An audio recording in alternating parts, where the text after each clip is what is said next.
ونستعينه ونستغفره ونؤمن به ونتوكل عليه ونعوذ بالله من شرور أنفسنا ومن سيئات أعمالنا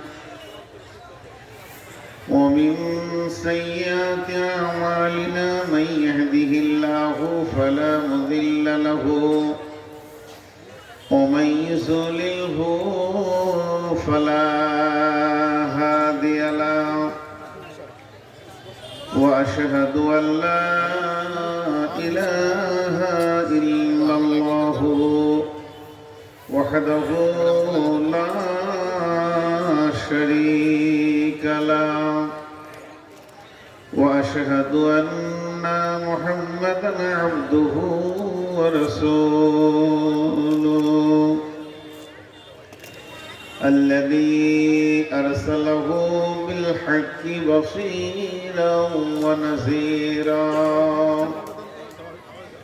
وداعيا إلى الله بإذنه وسراجا منيرا أما بعد فإن خير الحديث كتاب الله وخير الهدي هدي محمد صلى الله عليه وسلم وشر الأمور محدثاتها وكل محدثة بدعة وكل بدعة ضلالة وكل ضلالة في النار فقد قال الله تبارك وتعالى في كلامه المجيد وفرقانه الحميد أعوذ بالله من الشيطان الرجيم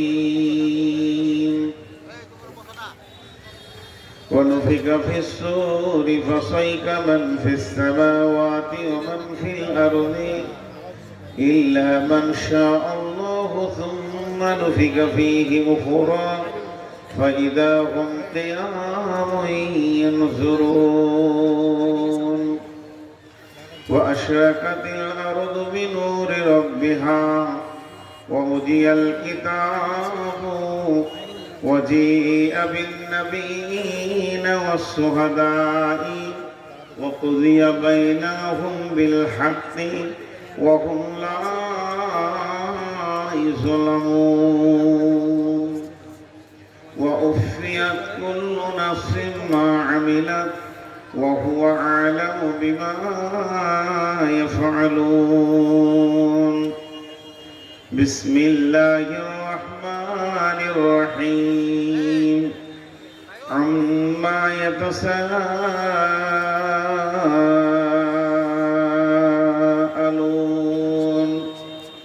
عن النبأ العظيم الذي هم فيه مختلفون كلا سيعلمون ثم كلا سيعلمون بسم الله الرحمن الرحيم قل هو الله أحد الله الصمد لم يلد ولم يولد ولم يكن له كفوا أحد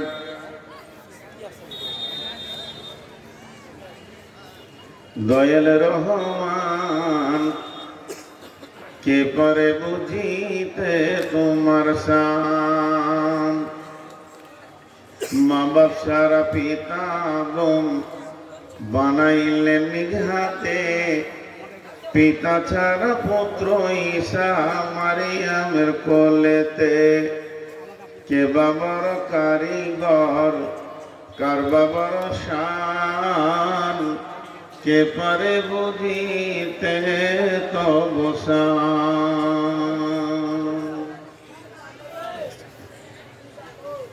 শ্রদ্ধেয় সুযোগ্য আজকের সভার সভাপতি, উপস্থিত আকাশের তারকা সাতিশ আলেম ওলামা বৃন্দ, সামনে আমার দিনদার ইমানদার মুমিন ভাই সকল, পর্দা থেকে শুননেওয়ালি মোমেনা মা ও বোনেরা, প্রশংসা, গুণগান, গুণকীর্তন, স্তব, স্তুতি, ভালোবাসা, তাকদীর, হায়াত, মওত, রুজি, জান্নাত, জাহান্নাম, ফুলসিরাত, সুখ দুঃখ সবকিছুর মালিক আল্লাহ, যে মহান মুনিব আহকামুল হাকিমিন আজকে আমাদেরকে বিভিন্ন এলাকা, গোত্র, বংশ, জাতি, ধর্ম, বয়স, বর্ণ নির্বিশেষে এক জামিয়া কেন্দ্রিক আয়োজিত মাহফিলে আমাদেরকে হাজির করেছেন। আজকে 2025 সালের নভেম্বরের 19 তারিখ বুধবার দিবাগত রাত্রিতে মুর্শিদাবাদের চিন্তামণি ফতেপুর মাদ্রাসার ময়দানে হাজির করেছেন। এর জন্য আমরা সেই মাবুদের দরবারে একবার শুকরিয়া করি, আলহামদুলিল্লাহ। দরুদ ও সালাম বর্ষিত হোক আখিরি পয়গম্বর নবী মুহাম্মদ রাসূলুল্লাহ সাল্লাল্লাহু আলাইহি সাল্লামের উপর। আল্লাহুম্মা আমিন, আল্লাহুম্মা সাল্লি আলাইহি, আল্লাহুম্মা বারিক আলাইহি। আমি আপনাদের সামনে গ্রন্থ মুকুট আল কোরআন থেকে কয়েকটি আয়াত তেলাওয়াত করেছি, আর এইগুলোকে সামনে রেখে খুব স্বল্প সময়ে কয়েকটি কথা বলবো বলে নিয়ত করেছি। যদি আমার মাবুদ আমাকে তৌফিক দেন তো আমা তৌফিকি ইল্লা বিল্লাহি আলাইহি তাওয়াক্কালতু ওয়া ইলাইহি উনীব। কিন্তু আমার বক্তব্য শুরু করার আগে কয়েকটি কথা বলছি। এক নম্বর, প্রথম মা বোনদেরকে বলছি, আপনারা অন্তত খুব একটু স্বল্প সময়, বেশি সময় নিচ্ছি না, মাত্র 1-2 ঘন্টা কি 4-5টা ঘন্টা ওয়াজ নসিহত শুনতে এসেছেন, এই টাইমটা খালি মুখ বন্ধ রাখেন। সারা জীবন তো মুখ চালিয়ে গেলেন, তা আজকের জন্য এই 2-1 ঘন্টা মুখটা বন্ধ রাখেন, কানটা খোলা রাখেন। আমি আল্লাহর উপরে ভরসা করে আশা করছি কিছু পাবেন। পুরুষদেরকে বলছি, মাশাআল্লাহ জমে বসেছেন, কিন্তু যে কটা দাঁড়িয়েছেন পায়ে ধরছি বসে। তোদের খুঁড়ে সালাম, তোরা যে খুব খচ্চর এটা আমি বুঝে নিয়েছি। আমি পারবো না, তোদেরকে বাপ বলছি, তোরা বস। আর চামড়া যদি ভালো থাকে তো এখান থেকে কেটে পড়, ভালো বাপের বেটা হচ্ছে এখান থেকে কেটে পড়। তোদের লজ্জা, শরম, হায়া বিক্রি করে দাঁড়িয়ে আছিস তোরা। এত চামড়া মোটা এখানে দাঁড়িয়ে আছে, বেয়াদব। ইসলামী মজলিসে এসেছে, এতটুকু কাণ্ডজ্ঞান নেই যে আমাকে এখন কি করতে হবে। শতাধিক লোক বসে আছে, ও একা বাঁদরের মতো দাঁড়িয়ে আছে। মা বাপ শিক্ষা দেয়নি, ভালো ফ্যাক্টরির মাল নয় এগুলো, বেয়াদব ফ্যাক্টরির মাল সব। আসছে আর ওখানে এসে হুজ্জু মেরে দাঁড়িয়ে যাচ্ছে। এতটা ময়দান খালি আছে, যথেষ্ট পরিমাণে ব্যবস্থা করেছে কমিটি। মাথার উপরে দাঁড়িয়ে থাকা এত বড় বেয়াদব, লজ্জা শরম হায়াকে সরিয়ে রেখে দিয়েছে। কমন সেন্স নেই।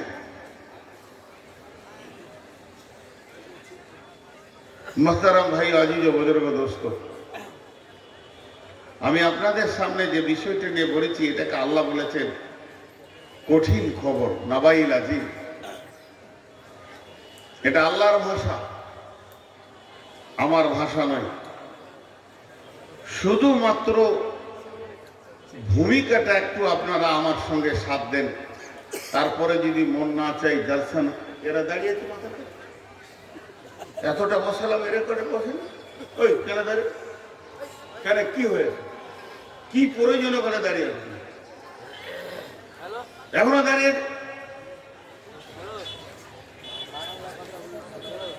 কি প্রয়োজন? এখানে এখানে কমিটির লোক আছে, ওদের কাজ আছে, কাজের জন্য বসে। ও মনে হয় বুঝতে পারিনি যে আমাকে এতক্ষণ বলেছে। আজকে কি বার ওটাই খেয়াল নেই।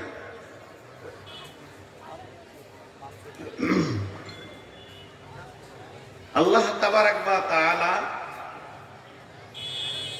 সব করেছেন, কিছুই করেননি। এই কথাটা খুব পেঁচের কথা। সমস্ত জিনিস আল্লাহ বানিয়েছেন, কিছু বানাইতে হয়নি। এটা কেমন কথা? আমাকে যদি একটা চশমা বানাতে হয়, আমাকে উঠতে হবে, মেটেরিয়ালস নিতে হবে, ঠুকতে হবে, মাপতে হবে, বানাতে হবে, তবে আমি পারবো। তার মানে আমার শ্রম লাগবে। আমাকে যদি একটা মোবাইল বানাতে হয়, এর পেছনে শ্রম লাগবে। আমাকে যদি একটা গ্লাস বানাতে হয়, এর পেছনে শ্রম লাগবে। কিন্তু আল্লাহ সমস্ত বানিয়েছেন আমার মতো করে নয়, শ্রম দিয়ে নয়। আল্লাহ বলেছেন হয়ে যা, হয়ে গেছে। কোন ফায়াকুন। ওই জন্য আল্লাহ সব বানিয়েছেন, কিছু বানাতে হয়নি, শ্রম দিতে হয়নি, মেহনত দিতে হয়নি, ওর পেছনে সময়কাল লাগাতে হয়নি। আল্লাহর খালি হুকুমটাই যথেষ্ট, হয়ে যা, হয়ে গেছে। তো আজ পর্যন্ত আল্লাহ যতগুলি জিনিস বানিয়েছেন, আর বানানো কোনো জিনিস বাকি নাই, সব বানানো হয়ে গেছে। নতুন কোনো জিনিস আল্লাহ আবার এরপর বানাবে, এরকম কোরআন হাদিসে কোনো দলিল নেই। শুধু আল্লাহ একটা জিনিস বানাতে বাকি রেখে দিয়েছেন, এবং সেই জিনিসটা বানাতে গেলে কি কি মাল লাগবে, কোন কোন মেটেরিয়ালস দিয়ে ওটা বানানো হবে, মাল এসে গেছে, বানানোটা বাকি আছে। সেটা কি ওই জিনিসটা কি কি বাকি আছে? যেমন একটা আপনাদেরকে উদাহরণ দিচ্ছি। উদাহরণটা কি? বিসমিল্লাহির রহমানির রহিম।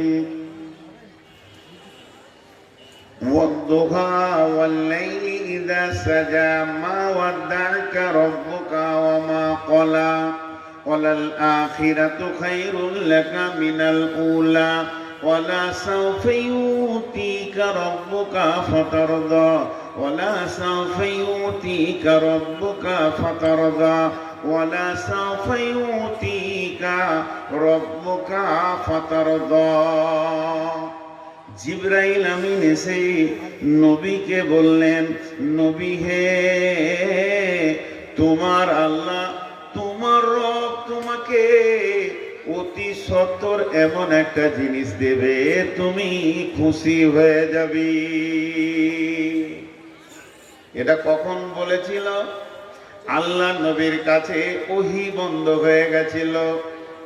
কয়েকদিন যখন ওহী আসেনি, তখন কাফের বেঈমানরা রসুলের বিরুদ্ধে একটা কথা রটাতে শুরু করে দিল, এবং নবীকে সরাসরি বলতে লাগলো, ও মুহাম্মদ, তোর কাছে যে একজন খবর নিয়ে আসতো আসমানের, সে শয়তানটা কই? এরকম নোংরা কথা বলতো। আল্লাহ নবী চিন্তায় পড়ে গেলেন, খাওয়া দাওয়া ছেড়ে দিয়ে লম্বা হয়ে পড়ে গেলেন। আল্লাহ বুঝি আমার ওপরে নারাজ হয়ে গেছে, তার কারণ আর জিবরাইল আসে না, আর খবর লেনদেন হয় না, আসমান থেকে আমার খবরের রাস্তাটা বন্ধ হয়ে গেছে। তাহলে কি আল্লাহ নারাজ হয়ে গেছে? কিন্তু আম্মা জান আয়েশা ঘর ঝাড়ু দিতে শুরু করেছেন। ঝাড়ু দিতে দিতে দেখছেন খাটের নিচে একটা কুকুরের বাচ্চা মরে পড়ে আছে। আল্লাহর কুদরত সেটা পচেনি, মরে পড়ে আছে। ওই বাচ্চাটা যখনই বের করে দিল, জিবরাইল আমিন ফওরান চলে এলো। কুকুর ছিল এর জন্য জিবরাইল আসেনি। আর আসার পর জিবরাইল আমিন যতগুলা কথা বললেন, তার মধ্যে একটা কথা বলছে কি, নবী হে, ওয়াদ-দুহা ওয়াল-লাইলি ইযা সাজা মা ওয়াদ্দা'আকা রাব্বুকা ওয়া মা ক্বালা ওয়ালাল আখিরাতু খায়রুল লাকা মিনাল উলা। ও নবী, তোমার উপরে আল্লাহ রেগে যায়নি, তোমার উপরে নারাজ নাই, তোমার সঙ্গে সম্পর্ক কেটেও দেয়নি। আল্লাহ তোমাকে এত ভালোবাসে, অতি সত্বর, খুব তাড়াতাড়ি আল্লাহ তোমাকে এমন একটা জিনিস দেবে, তুমি রাজি হয়ে যাবে।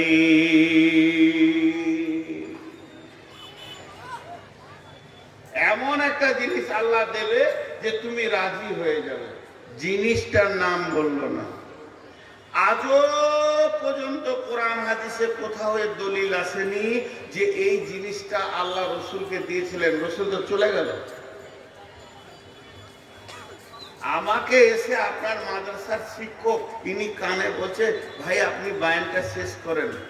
বায়ান শেষ হলে আপনাকে সভাপতি সাহেব এমন একটা জিনিস দেবে, আপনি খুশি হয়ে যাবেন। তাহলে আমার জন্য কিছু কিনে এনেছে। আমার বায়ান শেষ হলো, আমি নামলাম, খাওয়া হলো, গাড়িতে উঠছি, চারিদিকে তাকাচ্ছি, মাল আসছে তো। বুঝে আমার কানে কানে বললে, আর কানে কানে বলে আমার দিলটাকে বিগার ধরিয়ে দিলে, তুই একটা মাল পাবি। তা আসছে কই? ডানে বামে তাকিয়ে যখন মাল পেছি না, গাড়িতে উঠে বাড়ি চলে গেলাম। আজও পর্যন্ত খবর নেই। ফতেপুরে কমিটি বলতে পারবে না, শিক্ষক বলতে পারবে না যে সভাপতি সাহেব আমাকে কিছু দিয়েছেন। তো আল্লাহর ব্যাপারটা তাই হয়েছে, ওই রসুলকে কি দিয়েছেন এর কোনো খবর নেই। কিন্তু বন্ধুরে, তাফসীরের মধ্যে লেখছে, আল্লাহ যে বলেছেন, নবী হে, তোমাকে আমি অতি সত্বর খুশি করে দিব। এটা কি করবে? এই সংবাদটা শুনলে আমাদের আনন্দিত হবে। আল্লাহ তাবারাক ওয়া তাআলা এই কথাটা বলেছেন, এর মানে মুফাসসিররা বলতে চাইছেন ওটা পৃথিবীর কথা বলেননি, কিয়ামতের দিন আল্লাহ নবীকে আল্লাহ আনন্দিত করে দেবেন ওর উম্মতকে জান্নাতে দিয়ে। এটা আমাদের জন্য সুসংবাদ। আমার নবী বলবে, উম্মতি উম্মতি, আল্লাহ বলবে তোকে আজকে খুশি করব বলেছিলাম, সেই দেওয়াটা বাকি আছে, চল তোর উম্মতকে জান্নাতে দিয়ে খুশি করে দেবো। এটা লম্বা কথা আছে, এটা উদাহরণ দিলাম। তেমনি আল্লাহ যত যা বানিয়েছেন, বানানোর কাজ শেষ। আল্লাহর ফ্যাক্টরি তার নতুন কিছু বানছে না বা বানানো হচ্ছে না, সেরকম কোনো দলিল নেই। খালি কিছু কটা বান্দর বানাচ্ছে আল্লাহ। এই যে বান্দর দাঁড়িয়ে আছে, এইগুলো আল্লাহ করে দেবে। এদের যে চামড়া কত মোটা, আসছে আর ওখানে দাঁড়িয়ে আছে। এই বস, এই পাশে যারা আছেন, যে আসবে দাঁড়াবে, ওকে বসতে বলবেন, ওকে বসতে বলবেন। ও তো জানে না যে বসতে হয়, বাপ মা শিখায়নি। ঠিকানা বসবে কেন? তো তাহলে আল্লাহর বানাতে কি বাকি আছে? আল্লাহর বানাতে কি বাকি আছে? বিসমিল্লাহির রহমানির রহিম। ওয়ায়াকুলুনা মাতা হাযাল ওয়াদু ইন কুনতুম সাদিকিন। কুল ইন্নামাল ইলমু ইনদাল্লাহি ওয়া ইন্নামা আনা নাযীরুম মুবিন। সমস্ত কাফের বেঈমান যারা ছিল রাসূলকে প্রশ্ন করত, নবী হে, তুমি বলে দাও ওই কঠিন দিনটা কবে? তুমি যে বারবার বলছো কিয়ামত হবে, কিয়ামত হবে, কিয়ামত হবে, সেই কিয়ামতের দিনটা কবে, কোন তারিখে হবে? আল্লাহ বললেন, নবী হে, তুমি বলে দাও ইন্নামাল ইলমু ইনদাল্লাহ, ওই কিয়ামত কবে হবে, কোন সময়ে শুরু হবে, কিভাবে শুরু হবে, এগুলো তো আল্লাহর কাছে রয়েছে। এই জ্ঞানটা একমাত্র আল্লাহ ছাড়া কেউ জানে না। ওয়া ইন্নামা আনা নাযীরুম মুবিন, আমি শুধু তোমাদেরকে ভয় দেখাতে এসেছি।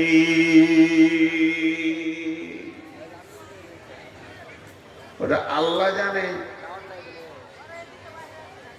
ওটা আল্লাহ জানে কিয়ামত কবে হবে।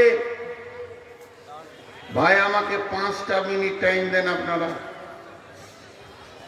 5টা মিনিট আমি মেন জায়গায় যাই, এইটুকু সময় চাইছি। কিয়ামত হবেই, আর বেশি দূর নাই। কিন্তু কবে হবে, কিভাবে হবে, এর পুরো জ্ঞানটা আল্লাহর কাছে আছে, মানুষের কাছে নাই। মানুষের কাছে এর ইলম নাই। বিশ্ব নবীও জানতেন না। বিশ্ব নবী এতটা বলেছেন, শুক্রবার হবে, 10 তারিখে হবে মহরম মাসে, কোন সাল এটা বলতে পারেননি। কিয়ামতের নাম কিয়ামত, কিয়ামতের নাম মাহশার, কিয়ামতের নাম ইয়াউম, কিয়ামতের নাম ইয়াউমুদ্দিন, কিয়ামতের নাম ইয়াউমুল আযীম, কিয়ামতের নাম ইয়াউমুল ফাসল, কিয়ামতের নাম সাআলা। কিয়ামতকে বোঝানো হয়েছে হাক্কা, কিয়ামতকে বোঝানো হয়েছে কারিয়া, কিয়ামতকে বোঝানো হয়েছে নাবাইল আযীম, কিয়ামতকে বোঝানো হয়েছে সাআত, কিয়ামতকে বোঝানো হয়েছে ইয়াম, কিয়ামতকে বোঝানো হয়েছে গাসিয়া। আল্লাহ তাবারাক ওয়া তাআলা কিয়ামতের ব্যাপারে এত গুরুত্ব দিয়েছেন, তার বান্দাদের কাছে খবর দেওয়ার ব্যাপারে কিয়ামতকে নানান ভাবে বলে বলে একটা মানুষের ভিতরে কিয়ামতের ভীতু মানে ভয় ভীতিকে ভরার জন্যে আল্লাহ কোরআনের ভিতরে বিভিন্ন ভাষা দিয়ে কিয়ামতকে বুঝাতে চেয়েছেন। আমি একটা উদাহরণ সব জায়গায় দিয়ে আজও দিছি, কিন্তু আজকে এগুলো আমার ভূমিকা মাত্র। এটা আমি বায়ান এখন শুরু করিনি, বায়ান যখন শুরু করব তখন বলবো। আমার সামনে একটা মহিলা আছে, খুব মন দিয়ে শোনেন। আমার সামনে একটা মহিলা আছে, মহিলাটাকে আমি প্রেমের নজরে দেখছি, যেহেতু আমার বিবি। ওই মহিলাটাকে আমার বেটা দেখছে ইবাদতের নজরে, যেহেতু ওর মা। ওই মহিলাটাকে আমার জামাই দেখছে, যেহেতু ওর শাশুড়ি। একটাই মহিলা আমার শ্বশুরের নজরে, ওটা বেটি। ওই মহিলাটা আমার আব্বার নজরে বৌমা। তার মানে বিভিন্ন মানুষ ঘুরিয়ে একটাই মেয়ে, তার এক একজনের ব্যাখ্যা আলাদা হবে। অতএব কিয়ামত তো কিয়ামতই, কিন্তু আল্লাহ বিভিন্ন ভাবে বুঝিয়েছেন। কখনো সালা বলেছেন, কখনো কারিয়া বলেছেন, কখনো হাক্কা বলেছেন, কখনো বলেছেন নাবাইল আযীম। এর জন্য আল্লাহ তাবারাক ওয়া তাআলা নবীকে বলছেন, নবী হে আম্মা ইয়াতাসাআলুন।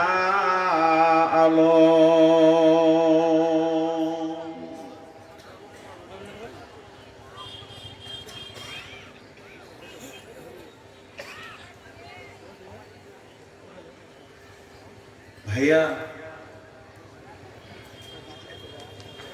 আম্মা ইয়াতাসাআলুন, কোন জিনিসের উপরে তোমাকে প্রশ্ন করছে? আমাদের মুসলিমদের সব থেকে সম্মানের ব্যক্তি হলো আলিম, আলিমউদ্দিন, দ্বীনের আলিম। তার থেকে যারা দিগ্গজ পণ্ডিত, তাদেরকে আমরা সম্মানী ভাষাতে ডাকি শায়েখ। শায়েখ মানে জ্ঞানের বয়োবৃদ্ধ, আমাদের গুরুজন। আর ইহুদি নাসারাদের যারা আলিম, ইহুদি নাসারাদের যারা আলিম, তাদেরকে বলা হয় পোপ। পোপ। আর ওদের সম্মানী নাম হচ্ছে যারা দিগ্গজ পণ্ডিত, ওদেরকে বলে পাপায়ে আজম।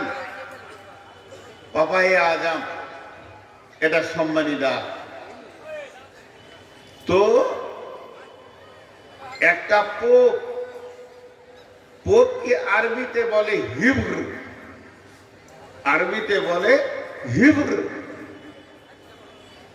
এই পোপ আল্লাহ রসুলকে প্রশ্ন করছেন। ওরা প্রশ্ন করতো কি উদ্দেশ্যে? যে নবী মুহাম্মদ সাল্লাল্লাহু আলাইহি সাল্লামের মাথাটাকে বিগাড় লাগিয়ে দেব, ইসলামকে আর বুনিয়াদ দিয়ে এর প্রতিষ্ঠিত করতে দিব না। মানুষ মানুষের মাথার মগজের বিগাড় লাগাতে পারে, এত কুবুদ্ধি আছে মানুষের। একটা উদাহরণ দিচ্ছি, এই আমার হাতে এটা মোবাইল ভিভো প্রো 19। এখন আমি একটা দোকানদার, আপনি আমার দোকানে এসছেন, তা আমি বলছি মোবাইলটা ভালো, সব ভালো, হার্ড ডিস্ক ভালো, এর চিপ মেমোরি অনেক ভালো, ভালো ভালো ভালো ভালো ভালো ভালো 20 মিনিট আপনার পেছনে দিলাম, এরকম দাবি মোবাইল নাই, শেষ কেলে বলছি কিন্তু মোবাইলটা একটা, আর কিছু বললাম না, কিন্তু মোবাইলটা একটা। তখন আপনার মনটা বলছে কি রে, খারাপ আছে না ভালো আছে, কি বলছে খারাপ আছে না ভালো আছে, আর নিলেন না। তো আল্লাহ রসুলের ব্রেনটাকে নষ্ট করার জন্যে তারা উল্টা পাল্টি প্রশ্ন করত, ডানে বামে প্রশ্ন করত, যে প্রশ্নতে আল্লাহ রসুলের মাথার বিগার নেই। যেমন একটা প্রশ্ন আপনাদেরকে বলছি, যা আল হিব্র, যা আল হিব্র ফাসআলা রাসূলুল্লাহ সাল্লাল্লাহু আলাইহি ওয়াসাল্লাম সাল্লামা ইয়া মুহাম্মদ হাল তাদরি কদরুল্লাহ। একটা পাদ্রী এলো, আল্লাহ নবীকে বলছেন জাল হিব্র ফাসআলা রাসূলুল্লাহ সাল্লাল্লাহু আলাইহি ওয়াসাল্লাম, আল্লাহ নবীকে প্রশ্ন করলেন হাল তাদরি, নবী হে তুমি কে শেষ নবী বলছো নিজেকে, তুমি জ্ঞানী বলছো, তুমি নবীদের নবী বলে দাবি করছো, তো একবার তুমি বলো আল্লাহর ক্ষমতা সম্পর্কে তোমার কোনো জ্ঞান আছে কি? কাকে বলছে? বিশ্ব নবীকে আল্লাহ যাকে দিয়ে গোটা কোরআনকে নাজিল করলেন, আল্লাহ যাকে গোটা কোরআন অফ করে দিলেন, ওয়াইন্নাকা লাআলা খুলুকিন আযীম, সেই লোকটাকে বলছে। বলবি কার সঙ্গে ওর কানেক্ট আছে জানিস? নবীজি শুরু করলেন, আল্লাহর ক্ষমতা জিজ্ঞেস করলেন, তো নবীজি শুরু করলেন বিসমিল্লাহির রহমানির রহিম, ওমা কদরুল্লাহ হাক্কা কদরিহি ওয়াল আরদু জামিআন কবদতুহু ইয়াওমাল কিয়ামাতি ওয়াস সামাওয়াতু মাতবিয়াতুন বিয়ামিনিহি সুবহানাহু ওয়া তাআলা আম্মা ইউশরিকুন ওয়া নুফিকা ফিস সূরি ফাসাইকা মান ফিস সামাওয়াতি ওয়া মান ফিল আরদি ইল্লা মান শাআল্লাহু সুম্মা নুফিকা ফীহি উখরা ফাইদা হুম কিয়ামুন ينظرون وأشرقت الأرض بنور ربها وأوتي الكتاب وجيء بالنبيين والشهداء وقضي بينهم بالحق وهم لا يظلمون ووفيت كل نفس ما عملت وهو أعلم بما يفعلون وسيق الذين كفروا إلى جهنم زمرا। আল্লাহ রসুল সূরা জুমারের আয়াতগুলো পড়তে লাগলেন। পোপটা তখন চোখে খালি সর্ষে ফুল দেখে, কি বলছে রে মোহাম্মদ, কি বলছে, এত তথ্য কথা ও কোথা পেয়েছে? এই তো দুদিন আগে ছাগল চড়াচ্ছিল আব্দুল্লাহর বেটা, এই কথাগুলো কোথা থেকে পেয়েছে? আল্লাহর এত বড় ক্ষমতা, সমস্ত জমিনকে একটা মুষ্টিতে ধরবে, সমস্ত আসমানকে একটা মুষ্টিতে ধরবে, হিলাবে, বলবে আজকের দিনের মালিককে, তারপরে কিয়ামত কায়েম করবে, তারপরে সমস্ত মানুষকে সুর ফুঁকে এক জায়গায় জমা করবে। কোরআন আছে ফাইন্নামা হিয়া যাজরাতু ওয়াহিদা ফাইদা হুম বিসসাহিরা, আমি একটা আওয়াজ দিব, কোন শব্দের মানে পাবি না, আয় বস ওঠ দাঁড়া চল ফির, এরকম কোনো শব্দ আমার নাই, একটা আওয়াজ মারবো, সমস্তকে ভাষণের মাঠে দাঁড় করিয়ে দেবো। এই ক্ষমতা কার, কে বর্ণনা করছে? পাদ্রীর মাথা গোলতাল লেগে গেল, পাদ্রীর মাথা গোলতাল লেগে গেল যে এই ভাষাগুলো পেয়েছে কোথা থেকে? মরুভূমির একটা বালক। বন্ধু ঠিক এরকম বিশ্ব নবীকে ঘন ঘন কোরআনে কতবার প্রশ্ন করা হয়েছে। সূরা নাবা, সূরা নাসিয়ার মধ্যে বলছেন ইয়া আইয়ুহাল ইনসানু ইন্নাকা কাদিহু ইলা রাব্বিকা কাদহান ফামুলাকি। আল্লাহ বলেছেন। আবার সূরা নাসিয়ার মধ্যে বলছেন বিসমিল্লাহির রহমানির রহিম ইয়াসআলুনাকা আনিস সাআতি আইয়ানা মুরসাহা ফীমা আনতা যিকরাহা ইলা রাব্বিকা মুনতাহাহা কাআন্নাহুম ইয়াওমা ইয়ারাউনাহা লাম ইয়ালবাসু ইল্লা আসিয়াতান আও দুহাহা। কত শক্ত কথা। বাপ তোদের পায়ে ধরছি, বস, তোদের পায়ে ধরছি, তোর আমার চোখের সামনে আর দাঁড়াচ্ছে না, আমার কলজেটা শেষ হয়ে গেছে। বাপ তোদের পায়ে ধরছি, তোরা বস, তোদেরকে খারাপ কথা বলিনি, তোদের পায়ে ধরছি, তোরা বস, বস, তোরা এখনো বস, আল্লাহর রাস্তায়, নাইলে এখান থেকে যা। গাফেলকে কোরআনের হাদিস শোনানো যায় না, গুনাহ হবে।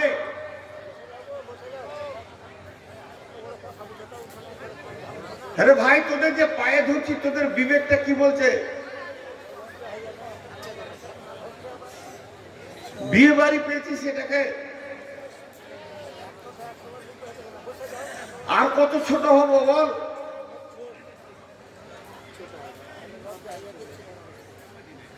আরে ওখানে এখনো দাঁড়িয়ে আছিস কেন তুই? ওই সাদা প্যান্ট ধরে জুতি ওকে লম্বা করে দেওয়া দরকার। হ্যাঁ, জুতো বলেছি বসে গেল,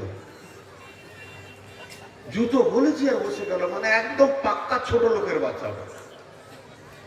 ভাই বলছি পায়ে ধরছি, তখনও বসছে না।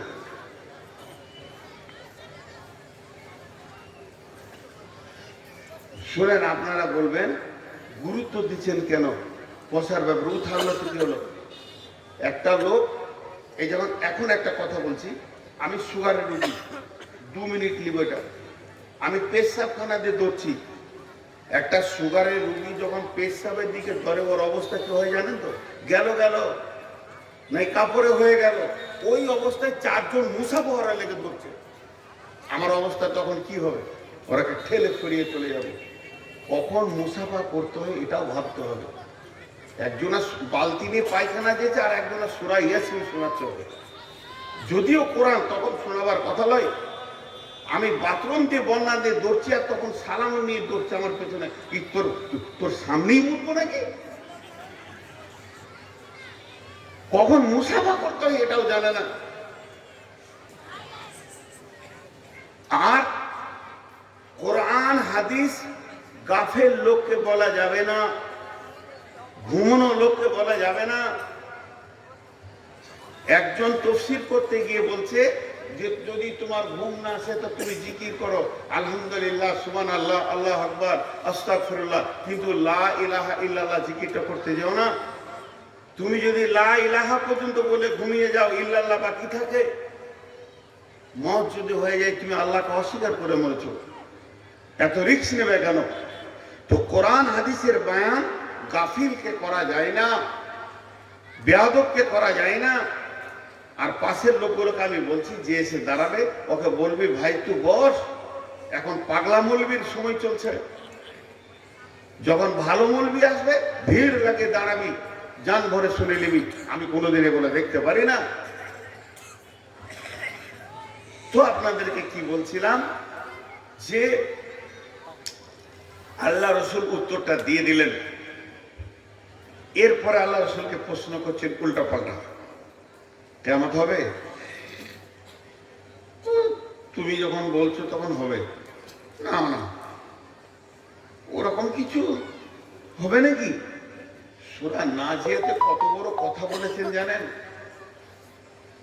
আল্লাহ নবী যখন কিয়ামতের কথা বলতে শুরু করলেন, তখন বেঈমানরা এসে নবীকে বলছেন, বিসমিল্লাহির রহমানির রহিম, ওয়ান নাসিয়াতি গারকা, ওয়ান নাসিতাতি নাসতা, ফাসসাবিহাতি সাবহা, ফাসসাবিকাতি সাবকা, ফালমুদাব্বিরাতি আমরা, ইয়াওমা তারজুফুর রাদিফা, তাতবাউহার রাদিফা, কুলুবুন ইয়াওমাইদিন ওয়াদিফা, কুলুবুন ইয়াওমাইদিন ওয়াদিফা, আবসারুহা খাসিয়া।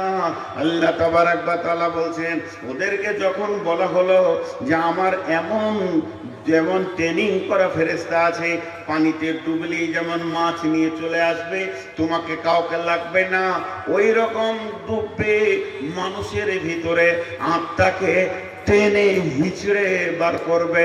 আবার ফেরেশতা আছে মৃদুভাবে বাঁধন খুলে দেবে। ওই ফেরেশতা প্রতিযোগিতা দ্রুত গতি, এত আসমানের দিকে দৌড়বে, একে অপরে প্রতিযোগিতা করবে। ওরা আমার হুকুম বহনকারী, ওরা আমার হুকুম বহনকারী। ডানেতে কাঁদিবে মাতা, বামেতে পরম পিতা, পদতলে প্রিয়সী অঝর নয়নে। আত্মীয় স্বজন কামবে, তার ভিতরে এসে আত্মাটাকে টেনে বের করে নিয়ে চলে যাবে। এমন ও ব্যক্তি, ও আমার হুকুম ছাড়া পৃথিবীর কোনো চোখের পানি ওর দিলকে প্রভাব করতে পারে না। আজরাইল জীবনে যতগুলো কাণ্ড করেছেন, যতগুলো মার্ডার করেছেন, আজরাইলের দিল একবারও কাঁপেনি। কারণ আতুর ঘরে বাচ্চাটা শুয়ে আছে, মাত্র 10 মিনিটে 1 ঘন্টার বাচ্চা মাকে নিয়ে চলে গেছে। আজরাইল একবার ভাবে না যে মাসুমটা এতিম হয়ে গেল। লোকমান হাকিম পানিতে ভাসছে ওর মা, আর ওই ভাসা তক্তার উপরে যেতে রয়েছে, আর লোকমান মহাসমুদ্রে ভাসতে রয়েছে, ওর মাকে নিয়ে চলে গেল আজরাইল। সাদ্দাকে জান্নাতে ঢুকতে দেওয়া হয়নি। ঘোড়াতে একটা পা, লাগাম একটা পা, কড়া ধরে আছে, মধ্যস্থ অবস্থায় আজরাইল টেনে নিয়ে চলে গেছে। আল্লাহ বলছে, জানিস কি, আমার হুকুম বহনকারীরা তোকে 1 মিনিট আগে পিছে করতে দিবে না। বলে কুল্লি উম্মাতিন আদাল হাত্তা ইযা আযালুহা লা ইস্তাখিরুনা সাআতাও ওয়া লা ইস্তাকদিমুন। আমার ব্যাপারে বেশি প্রশ্ন চালিয়ে যাচ্ছিস। ইয়াসআলুনাকা আনিস সাআতি আইয়ানা মুরসাহা। নবী হে, একবার বলে দাও সেই কিয়ামতটা কবে হবে। ফিমা আনতা মিন যিকরাহা। হে নবী, কিয়ামতের সম্পর্কে তোমার কোনো জিকির নাই। সেই জায়গায় তুমি কি বলবে না বলবে এটা তোমার বলার কিছু নাই। কিয়ামত তো আমার হাতে, আমি বুঝি। কিন্তু শুনে নাও, ওদেরকে উত্তর দাও, ইলা রাব্বিকা মুনতাহাহা। তোরা যারা আমাকে প্রশ্ন করতে এসেছিস, তোদের রবের কাছেই রয়েছে কিয়ামত কবে হবে। বেশি বান্দরামো করিস না। কিয়ামতের কতগুলো মাল জমা করেছিস বল। শোন সেই দিনটা কেমন হবে। ইয়াউমা ইয়ারাউনাহা লাম ইয়ালবাসু ইল্লা আশিয়াতান আও দুহাহা। 70 বছর পর তুই মরেছিস, 80 বছর পর তুই মরেছিস, 50 বছর পর তুই মরেছিস, এত লম্বা জিন্দেগি পেলি। আর যখন কিয়ামতের মাঠে উঠবি, আল্লাহর সামনে বলবি, ইল্লা আশিয়াতান আও দুহাহা। আমি দুনিয়াতে একটা সকাল কিংবা একটা সন্ধ্যা ছিলাম। তোর কি বিয়ে হয়নি? না না। ছেলে পেলে বলে না না। আরে মা আমার, বোন আমার, তোমার প্রসব যন্ত্রণাতে কত কষ্ট পেয়েছো। তুমি 8টা ছেলের মা, মা অস্বীকার করে দেবে। আমি একটা সকাল একটা সন্ধ্যা পৃথিবীতে ছিলাম।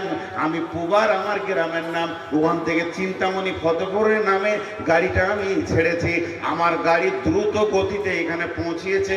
মধ্যখানে শুধু একটা কাপ চায়ের জন্য দাঁড়িয়েছি। এটা আমার জুন নয়, ওটা আমার জীবন নয়, ওটা আমার বাড়ি নয়, ওটা আমার ঘর নয়, ওটা আমার যুগ নয়, ওটা আমার শতাব্দী নয়, ওটা আমার বছর নয়, ওটা আমার দিনকাল নয়, মাস সপ্তাহ নয়। মাত্র 2-5টা মিনিট দাঁড়িয়েছিলাম। তেমনি বলবে, আমি মায়ের পেট থেকে কিয়ামত পর্যন্ত উঠেছি মাত্র দুনিয়াতে ইল্লা আশিয়াতান আও দুহাহা। একটা সকাল কিংবা একটা সন্ধ্যা আমি থেকেছি।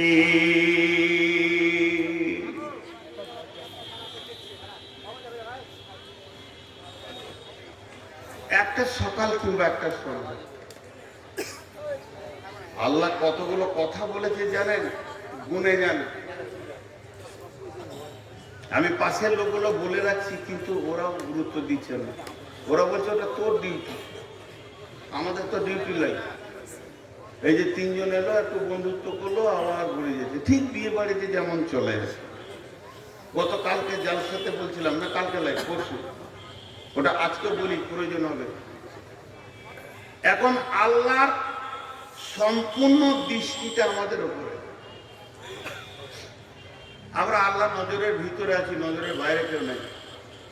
তো আজকের জন্য বোঝাবার জন্য বলছি, আল্লাহর দুটো দৃষ্টি সম্পূর্ণ চিন্তামণি ফতেপুরের মাদ্রাসার কেন্দ্রিক আয়োজিত মাহফিলে আল্লাহ কাউকে দরকার নেই, সাইড থেকে পরামর্শ দরকার নেই, যুক্তি দরকার নেই, আল্লাহ নিজে দেখছে কি নূর মোহাম্মদ বকছে, এগুলো লোক শুনছে, ও আবার দিলের খবর জানে, কে দিল থেকে শুনছে, এগুলো লোক শুনছে।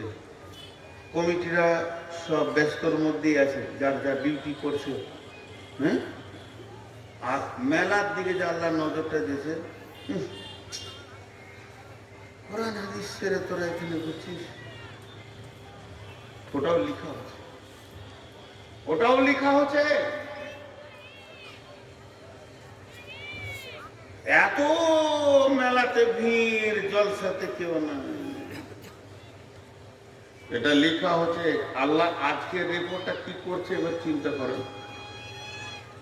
আজকের রেপোর্টটা যে ছেলে পেলের হাতে বাঁশি দিয়েছে, তোরা বাজা, ওর বাপের বিয়ে বাজা, আহা সুখ তো উইল উঠছে, ওর মতো সুখে কে আছে বলেন? আজকে বাঁশি বাজিয়ে ও শান্তি করছে। যারা মেলাতে আছে ওরা মনে মনে বলবে, কত করে জালসাতে যে আনন্দটা পেয়েছি, এরকম আর কোনোদিন পাইনি। এইখানে যারা আছে ভাইরা আমার, আল্লাহ তাবারক ওয়া তাআলা বলছেন, যখন একটা সকাল সন্ধ্যা তুই নিজে বলবি। এবার আল্লাহ চ্যালেঞ্জ গুলো শুনেন। আলাম নাজআলিল আরদা বিহাদা ওয়াল জিবালা আওতাদা ওয়া খালাকনাকুম আজওয়াজা ওয়া জাআলনা নাওমাকুম সুবাতা ওয়া জাআলনাল লাইলা লিবাসা ওয়া জাআলনান নাহারা মাআশা ওয়া বানাইনা ফাওকাকুম সাবআন সিদাদা وجعلنا سراجا وهاجا وانزلنا من المعصرات ماء ثجاجا لنخرج به حبا ونباتا وجنات الفافا।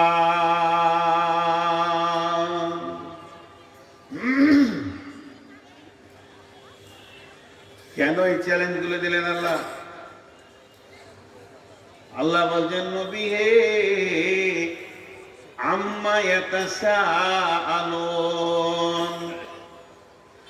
আম্মা ইয়াতাসাআলুন, কোন জিনিসটা নিয়ে তোমাকে ওরা প্রশ্নের সম্মুখীন করেছে? আনিন নাবাইল আযীম, ওরা যেটা জানতে চেয়েছে সেটা হলো সব থেকে বড় খবর। বড় খবর, ছোট খবর নয়। কেন বড় খবর ভাই? আজকে যদি একটা ট্রেনের অ্যাক্সিডেন্ট হয় জঙ্গিপুরে, 2000 লোক পেরেশান, কারো হাত পা ভাঙবে, আর 20,000 লোক উদ্ধার করার জন্য যাবে।